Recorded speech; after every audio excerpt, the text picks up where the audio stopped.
I want to share some thoughts, feelings, truths that really have helped me shape a perspective on things that are taking place. I by no means consider myself to be an expert on these things. I'm not sure that such a label exists in these situations. I've talked to friends, I've talked to family, I've gained some perspective from people that I trust, people that I think highly of, people that I admire, and I shared with them my thoughts and the direction that I was wanting to go with this. But before we begin, I want to challenge you to not just watch or listen to this and then like or comment because you support me.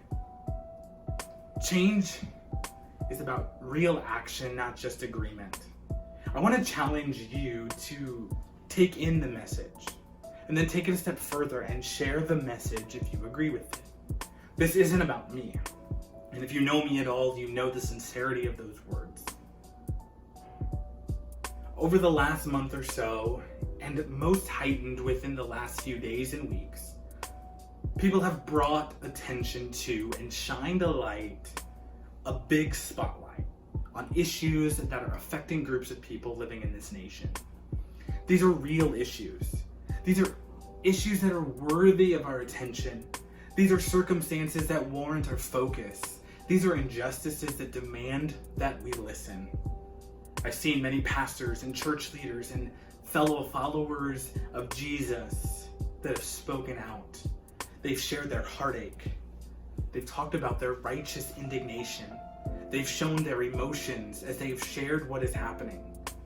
And they've shared how what is happening currently in our social landscape affects them. And I appreciate that. I love that. I welcome that transparency. I welcome that humble, open, and honest transparency, and I think we need more of that. I think we need more pastors and church leaders and followers of Jesus to say things like that. Because I've watched as many of these people have gotten on social media and they've spoken or written from their hearts, from their souls, from the ache that is within them, and many of them, being white, many have stated that they don't fully understand and they don't fully know how to relate to this because they don't have shared experience. But this is something that I want to stand against, and that this is something that I want people to know and I want people to hear. And pastors have stood up and said, I want our church family to know that that type of ideology, that type of action is not welcome here in the church. And I appreciate that and I admire that. And again, I believe we need more people to be like that.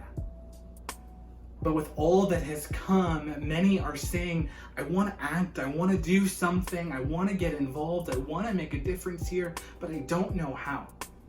I don't know how to get involved. I don't know how to help. I don't know practically, I don't know right now, what can I do? And I would imagine that a lot of people feel that way. I would imagine that multitudes of us went to bed on Monday night, or we woke up Tuesday morning shocked and outraged and heartbroken, feeling all of the hurt, but also the helplessness, feeling all the drive, but lacking real direction. And I get it. I understand that these are tough situations. I understand that these are difficult circumstances. I understand that these are disheartening times. I understand that you want to act, but you don't really know what to do. That we want to get involved, but we really don't know how. And maybe, just maybe, some of it is fear. Not fear to act. You're ready, you want to. But fear that your action as a white person, or maybe even as a non-black person, can really make a difference in changing lives for black people. Can I tell you, the reality is you can and you have to. By going beyond just saying and meaning anti-racism, you can donate, you can call, you can write, you can text, you can email, you can challenge government leaders, you can implore authorities to act responsibly. You can share your feelings and your passionate desire to see change. I agree with all of that. I agree with your desire to protest peacefully. It's good, it's admirable, it's honorable, it's right. But you can also teach your children. You can also teach. Being moved with compassion, you can do that. To not just be sad, shocked, confused, and angry, but moved with compassion. To make these hurts, these injustices, these realities, make them personal, make them yours. Be moved with compassion that another Black person has died because of the color of their skin. Be moved with compassion that Black people are taking the lives of other Black people at an alarming rate. Be moved with compassion. Don't let this be something that we lose sight of in a few weeks or months because of the myriads of people that are responding in ways that we don't agree with. Don't rage and hang up the phone because you're on hold too long. We're fighting against a generational system of beliefs, and it's going to take as many, if not more, generations to undo it. So while you're on hold, teach. White parents and parents of white children, teach them not to just say, we don't see color, but to let them know that they see color and they're not going to judge based on it. Black parents and parents of Black children, teach your children to value their lives, because it's going to be a longer, more difficult road to toe when they want others to value their lives, but they really don't value their own. Mixed parents and parents of mixed children, teach your children that it's not harder for them. That in spite of what people might say, it's not about struggling to fit fully into the Black community or the white community. Teach them that that's a lie. That honestly, that's a lie that the enemy has sown to make you believe that you have to pick a side in this. Teach them that they are an intricate and unique piece in all of it. Parents, teach your children to take these values and teach them to their children and to their children and to their children. Don't be the family that pretends that it's not an issue.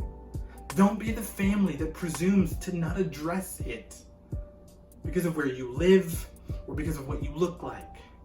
Be willing to have the uncomfortable talks, and I get it. It's an uncomfortable discussion, but if you can have it with your children, it'll keep them from learning it the hard way. It'll keep them from experiencing it unnecessarily. It'll keep them from buying into what the media and the social media tells them to think about it. It'll also make it easier to have these civil discussions with others. Teach them that it's not something to disagree agreeably about. We need to see this the same way. Teach them that we need to agree on this. The value of people, no matter what they look like. Because there's two factors that are missing in this. One is that I mentioned it briefly earlier, but we're not fighting a person. It's not Black people against white people. It's not George Floyd against Derek Chauvin and those officers. That's not the issue. Those may be the circumstances, but those aren't the issue. It's not Ahmaud Arbery against the McMichaels. And it's so easy to think that. It's so easy to take a broad stroke and paint that picture. It's so easy to fall into that mentality. It's so easy to go online and fight and bicker back and forth with people who have different opinions than us. And that we don't understand that that is what we're fighting. People who believe this. I'm not fighting my white neighbor as a Black man. I'm not, as a Black man, fighting white police officers. I'm fighting a system of beliefs that claims it's okay to believe this way. I'm fighting a worldview. And if you're going to fight a worldview, you're not going to be able to just throw money at it. If you're fighting a worldview, you're not going to be able to just say, I want to stand and act and let that be enough.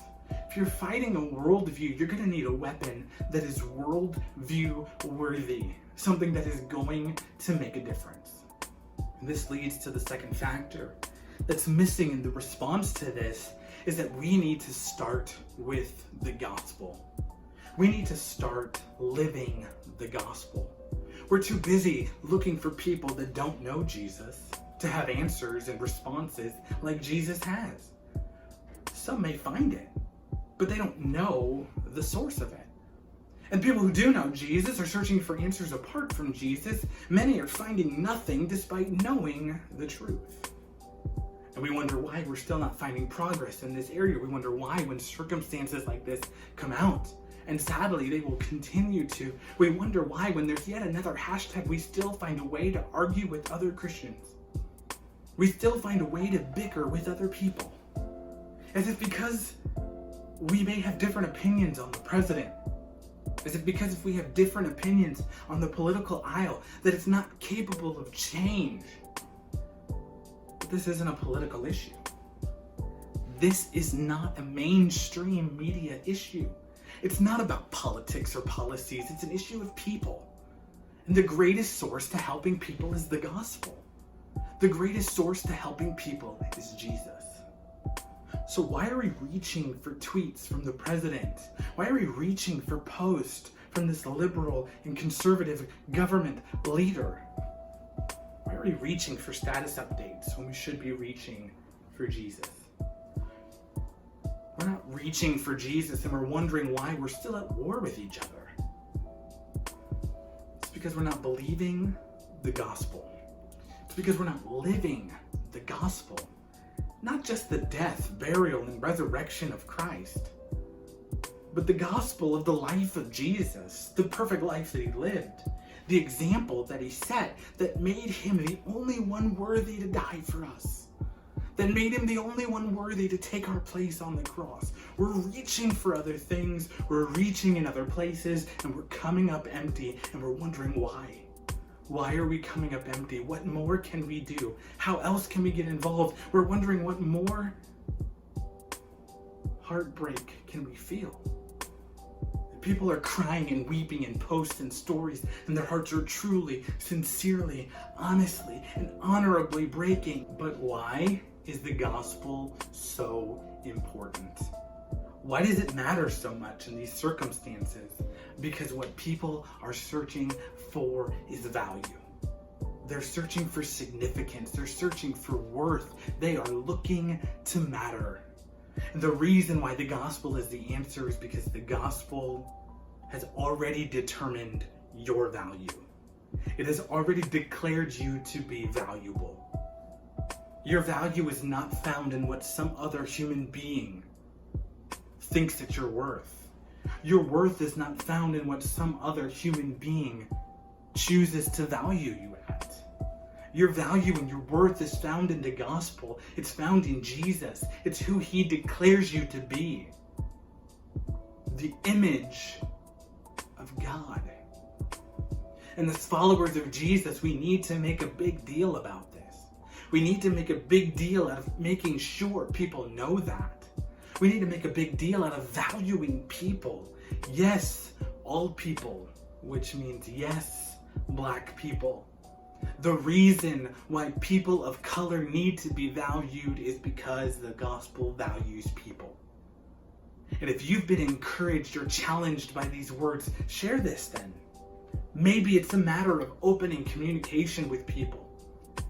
Hey, if that's the case, I'll always talk to anyone that asks, honestly, desiring to listen and to learn. But in the meantime, let's get this message out there. And let's start living the gospel. Let's start living like Jesus.